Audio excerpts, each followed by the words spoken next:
પપ્પા, હું આ ઘર છોડીને જઈ રહ્યો છું. શું? પણ શું કામ આ ઘર છોડે તું જાય છે? અને પ્રોબ્લેમ શું છે એ જણાવીશ મને? મને શું પ્રોબ્લેમ છે એ તમે સારી રીતે જાણો છો. આ છોકરી મારે નથી જોઈતી. નથી જોઈતી આ છોકરી મારે. નથી જોઈતી એટલે? આ છોકરી તારી જ છે, કોઈ પારકી જણી નથી. આ હું એને મારી છોકરી નથી માનતો.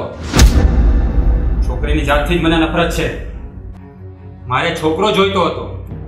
આ છોકરી જ્યારે આશાના પેટમાં હતી ને ત્યારે મેં એને કહ્યું હતું કે અબોર્શન કરાવી નાખ, પણ એને મારી વાત ના માની. હવે ભલે એને રાખતી, હું જાઉં છું આ ઘર છોડીને. રહેજે એકલી. રોહન! ઓ બેટા, તમે રડો નહીં, એ સૌ સારાવાના થશે. રોહન ભલે અત્યારે ઘર છોડીને જતો રહ્યો, પણ હું તમને વચન આપું છું ને કે હું મનાવીને એને લેતો આવીશ. તમે જાઓ અત્યારે, આરામ કરો.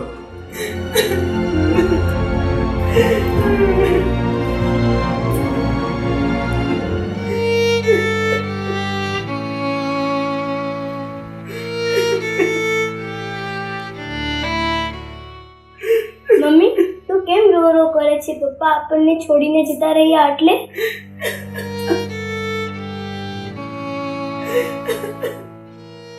હા બેટા, તારા પપ્પા આપણને છોડીને જતા રહ્યા અને હવે એ ક્યારેય પાછા નહીં આવે. મમ્મી, પપ્પા આપણને કેમ છોડીને જતા રહ્યા? આપણો શું વાગ હતો? બેટા, આપણો કોઈ વાંક નથી અને આપણા તો નસીબ જ ખરાબ છે. આપણી કિસ્મત જ ફૂટેલી છે.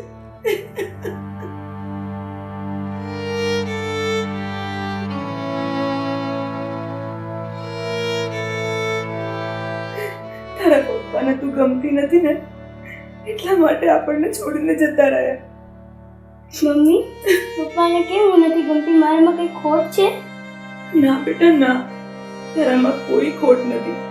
તું તો મારી પરી છે, પરી. તારા પપ્પાને છોકરી નહોતી જોઈતી, તારી જગ્યાએ તારા પપ્પાને છોકરો જોઈતો હતો. મમ્મી, શું છોકરી હોય ગુનો છે?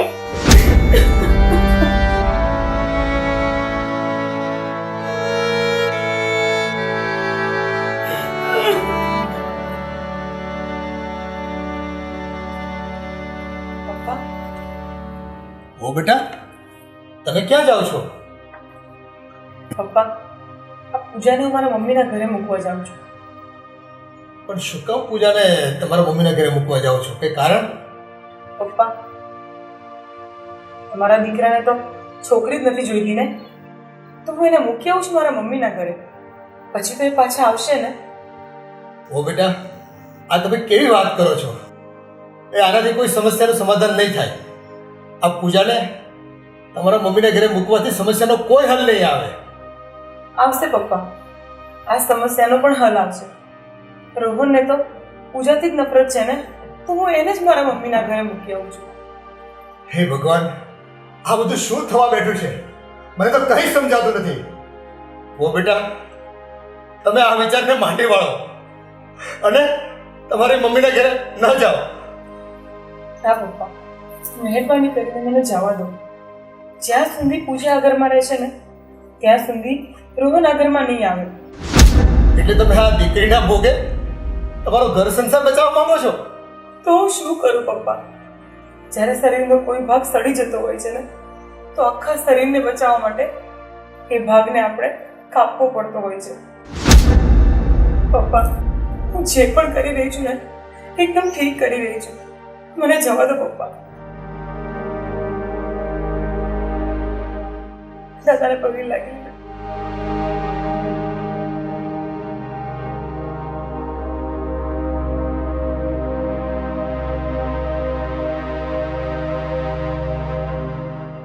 કઈ જાતનો બાપ છે રોહન?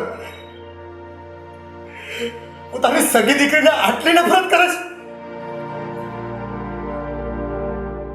કેમ સમજાવો એને?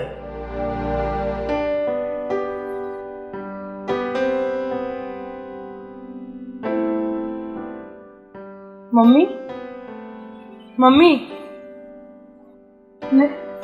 આઈ બેટા આ બે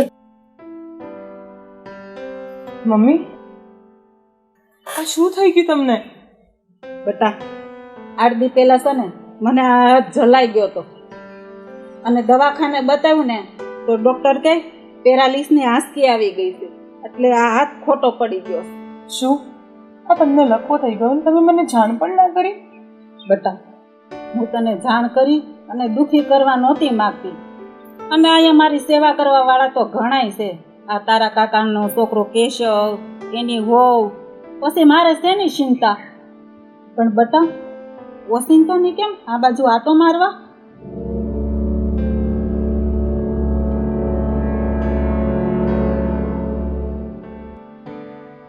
કેમ કઈ બોલતી નથી? અરે કંઈ નહીં મમ્મી, હું તો એમ જ અમસ્તા આંટો મારવા આવી હતી. સારું થયું એ બાને તમારી ખબર પણ કઢાઈ ગઈ.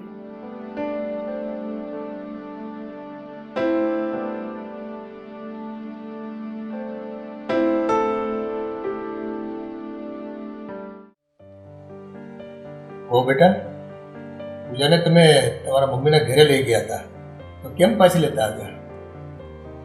પપ્પા જરા નસીબ ખરાબ હોય છે ને ત્યારે ધરતી પણ પગ મૂકવાની જગ્યા નથી આપતી, પછી પોતાનો આશરો ક્યાંથી આપે? એટલે તમારી મમ્મીએ પૂજાને રાખવાની ના પાડી? ના ના પપ્પા, મારી મમ્મીએ પૂજાને રાખવાની ના નથી પાડી, પણ મારી મમ્મીને એક હાથે પેરાલિસિસ થયો છે. એ જ પોતે બીજાના આશરે છે તો હું પૂજાને ત્યાં કેવી રીતે મૂકીને આવું? હે ભગવાન, લાગે છે કે આ છોકરીનું નસીબ જ ખૂબ ખરાબ છે. ન જાણે કેવા નસીબ લખાવીને આવી છે આ. બાપુજી મને તો એમ થાય છે કે હું મારી દીકરી પૂજાને અનાથ આશ્રમમાં મૂકી આવું, એના સિવાય બીજો મારી પાસે કોઈ રસ્તો જ નથી. બહુ આ તમે શું બોલો છો? કઈ ભાન છે તમને? છતાં મા બાપે છોકરીને અનાથ કરવી જ તમારે? આ તમે કરવા શું ધારી છે? તો હું શું કરું પપ્પા? કંઈ નથી કરવાનું તમારે.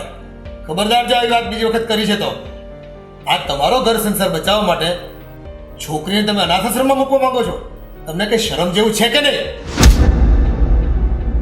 પૂજા આ ઘરમાંથી ક્યાંય નહીં જાય. પૂજા અહીં જ રહેશે. એના બાપને આ ઘરમાં આવવું હોય ને તો આવે, એ તો કંઈ નહીં. હું અત્યારે જ રોહનના ઘરે એને મળવા જાઉં છું. એકવાર સમજાવી જાઉં છું. જો એ માને ને તો ઠીક છે, નહીતર કંઈ નહીં.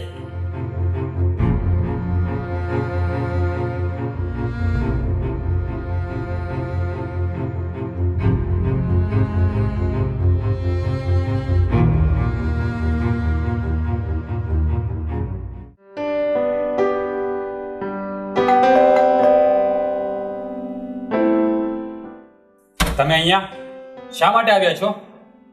મને સમજાવવા જ ને. હા, તને સમજાવવા જ આવ્યો છું કે તું આ બધું ખોટું કરી રહ્યો છે. શું કામ નફરત કરે છે તું તારી છોકરીને આટલી બધી? આખરે એ સંતાન તો તારું જ છે ને? મને ને છોકરીની જાત રહી તો શું થઈ ગયું? નથી જોઈતી એ છોકરી મારે. મને છોકરી જાતથી જ નફરત છે. એટલે જ મેં આશાને પહેલા કહ્યું હતું તો શા માટે એને છોકરીને જન્મ દીધો? અરે મૂર્ખા, દુનિયામાં એવા ઘણા લોકો છે જેને સંતાન નથી થતા. સંતાન માટે વલખે છે, વલખે. અને તને દેવના રૂપ જેવી દીકરી દીધી છે તો શું કામ એનાથી મોઢું ફેરવે છે તું? પૂજા જો તમને એટલી જ વાલી લાગતી હોય ને તો તમારી પાસે રાખો અને કરો એને મોટી. હું એનું ડાચું જોવા નથી માંગતો.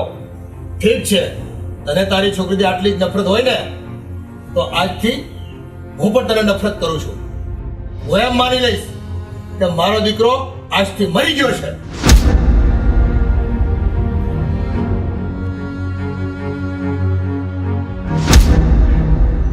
છોકરીના લીધે જ બધું થયું છે.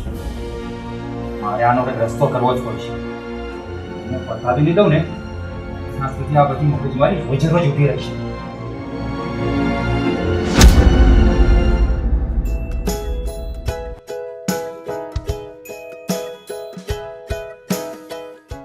અરે પપ્પા, તમે અહીંયા શું કરો છો? અરે બેટા, હું તારી જ વાટે હતો. આવ મારી પાસે. ચાલ ઘરે, હું તને સારું સારું જમવાનું આપીશ અને રમકડા પણ આપીશ. હા હા ચાલો પપ્પા. ચાલ. હા ચાલ.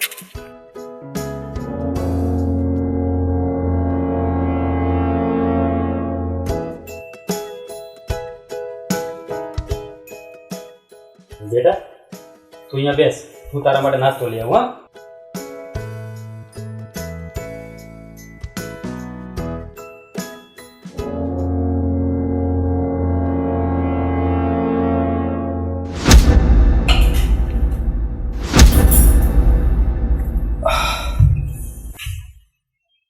હા, આ મને શું થયું?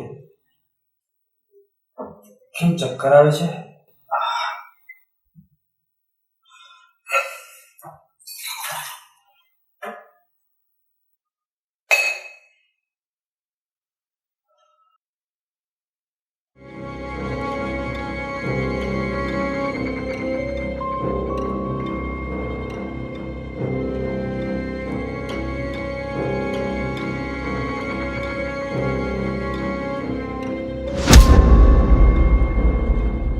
પૂજા, આજે તું આ નાસ્તો ખાઈશ ને એટલે તારા રામ રમી જશે. કેટલા દિવસથી એક વાર છોકરી છોકરી, જલ્દી તું આ નાસ્તો કરી સ્વર્ગે સીધાવી જાય એટલે તારા પાપમાંથી છૂટું અને તને મુક્તિ મળી જાય.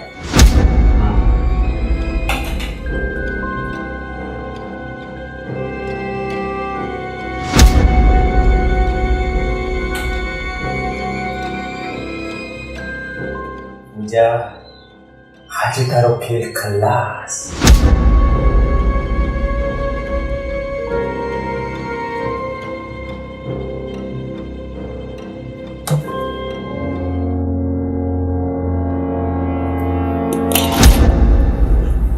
પપ્પા પપ્પા પપ્પા તમે શું થયું? પપ્પા આંખો ખોલો. પપ્પા પપ્પા આંખો ખોલો. પપ્પા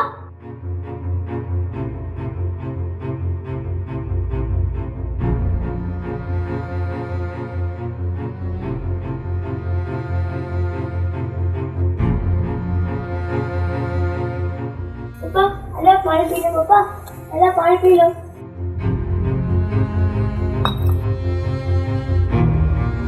પપ્પા પપ્પા જાગો ને. પપ્પા પપ્પા જાગો ને. શું થયું તમે? પપ્પા જાગો ને.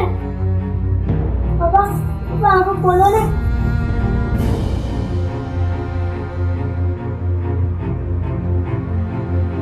પપ્પા પપ્પા આંખો ખોલો ને. કેમ તમે નથી ઉઠતા? પપ્પા પ્લીઝ આંખો ખોલો ને.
બેટા, મીનાક્ષી બેઠી છે, તારા ઘરે કેમ નથી ગઈ? પપ્પા તમે પડી ગયા હતા. તમારી તબિયત ખરાબ હતી એટલે તમને મૂકીને હું કેવી રીતે ઘરે જાઉં?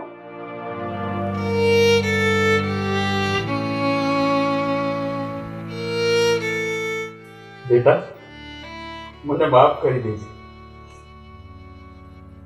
હું તને ધૂતકારતો રહ્યો અને તું દયાનો સાગર બની અને મારી સેવા કરતી રહી. અને હું જેવી દીકરીને મારવાનો વિચાર કર્યો. મને માફ કરજે બેટા, મને માફ કરજે. બેટા, હવે હું ઘરે પાછો આવીશ. હું, તારી મમ્મી, અને આપણે બધા સાથે રહીશું. સતીશ કહે છે પપ્પા તમે ઘરે આવશો પાછા? હા બેટા, હું જરૂર આવીશ, જરૂર આવીશ.